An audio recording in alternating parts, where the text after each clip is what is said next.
Halo teman-teman, perkenalkan nama saya Angel Badaliling.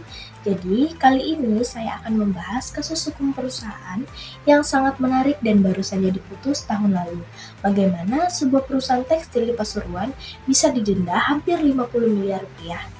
Mari kita analisis bersama.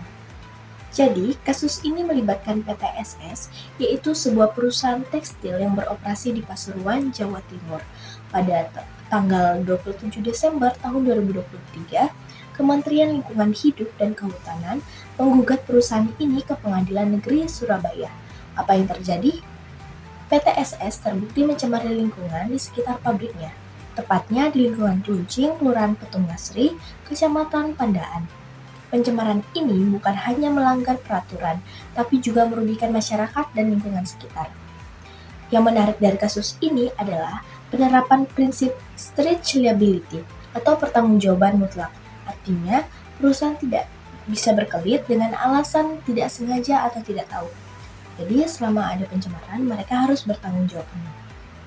Pada 11 September tahun 2024, Hakim Ketua Rudito Surotomo di Pengadilan Negeri Surabaya memutuskan PT SS bersalah dan harus membayar ganti rugi sebesar 48 miliar 30 juta 291.929 atau hampir 50 miliar rupiah. Dana ini tidak masuk kantong pribadi, tapi langsung ke rekening kas negara untuk kepentingan lingkungan hidup. Ini menunjukkan konsep restoratif justice, atau uang denda digunakan untuk memulihkan kerusakan yang sudah terjadi. Dasar hukum yang digunakan adalah Undang-Undang Nomor 32 Tahun 2009 tentang Perlindungan dan Pengelolaan Lingkungan Hidup. Undang-undang ini memberikan kewenangan kepada pemerintah untuk menuntut ganti rugi material dari perusahaan yang sudah mencemari lingkungan. Ini bukan sekedar masalah lingkungan, tapi juga masalah hukum bisnis. Perusahaan yang tidak kompli dengan regulasi lingkungan menghadapi resiko finansial besar yang bisa mengancam kelangsungan usaha mereka. Apa yang bisa kita pelajari dari kasus ini? Yang pertama, tanggung jawab lingkungan bukan pilihan, tapi kewajiban hukum. Perusahaan harus berinvestasi dalam sistem pengelolaan lingkungan yang mewadahi sejak awal, bukan setelah masalah muncul.